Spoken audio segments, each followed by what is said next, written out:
மூணாறில் செயல்பட்டு வந்த சாலையோர கடையை இரவு நேரத்தில் அடித்து சேதப்படுத்தியதாக புகார் எழுந்துள்ளது.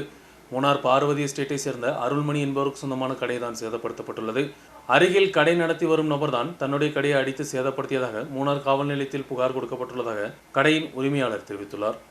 மூணாறில் சாலையோரத்தில் இருந்த கடையை சேதப்படுத்தியதாக புகார் இருந்துள்ளது. மூணார் பார்வதி எஸ்டேட்டில் விவசாயியான அருள்மணி என்பவர் நடத்தி வரும் கடைதான் கடந்த தினம் இரவு முழுவதுமாக சேதப்படுத்தப்பட்டுள்ளது. அருகில் கடை நடத்திய நபர்கள் தான் தங்களுடைய கடையை சேதப்படுத்தியதாகவும் இவர்களுக்கு எதிராக மூணார் காவல் நிலையத்தில் புகார் கொடுத்ததாகவும் கடையின் உரிமையாளர் தெரிவித்துள்ளார். கேஸ் சிலிண்டரும் சோலார் லைட்டும் உட்பட காணாமல் போயுள்ளன. சுமார் 60,000 ரூபாய் நஷ்டம் ஏற்பட்டுள்ளது. தன்னுடைய கடையின் அருகில் கேரட்டும் பீட்ரூட்டும் விற்பனை செய்தான் அருள்மணியின் குடும்பம் முன் செல்கிறது. தங்களுடைய கடையில் வியாபாரம் கூடுதலானதால் அருகிலுள்ள வியாபாரிகள் நிரந்தரமாக பிரச்சனை ஏற்படுத்தி வந்தனர். இந்த பகைதான் கடந்த தினம் இரவில் வாகனத்தால் தங்களுடைய கடையை இடித்து முழுவதுமாக சேதப்படுத்தியதாக அவர்கள் தெரிவித்தனர்.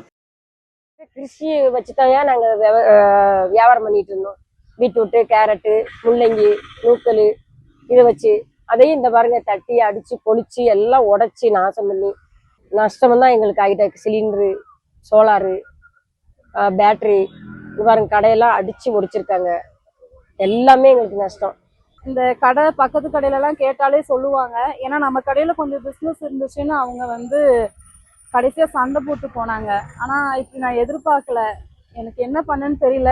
எல்லாரும் சேர்ந்து இப்படி, ஏன்னா மூணாறில் நிறையா பேரோட வாழ்வாதாரம் இந்த மாதிரி பெட்டி கடையை வச்சு தான் இருக்குது. ரோட்டோட கரையை பற்றி நாங்கள் வேற என்னமோ பெரிய பெரிய பிஸ்னஸ்லாம் பண்ணல. இங்கே பாருங்க, தோட்டத்தில் விளையிறத கொண்டு வந்து தான் இதை விளைய வச்சு கழுகி இதை வச்சு தான் நாங்கள் சேல்ஸ் பண்ணுறோம். இதுக்கும் எங்களுக்கு மூணாறில் இல்லைன்னா நாங்கள் எங்கே போகிறதுன்னு தெரியல. சிலிண்டர்கள் உட்பட 60,000 ரூபாய் நஷ்டம் இவர்களுக்கு ஏற்பட்டுள்ளதாக மூணார் காவல் நிலையத்தில் புகார் கொடுக்கப்பட்டுள்ளது. News bureau, Munnar.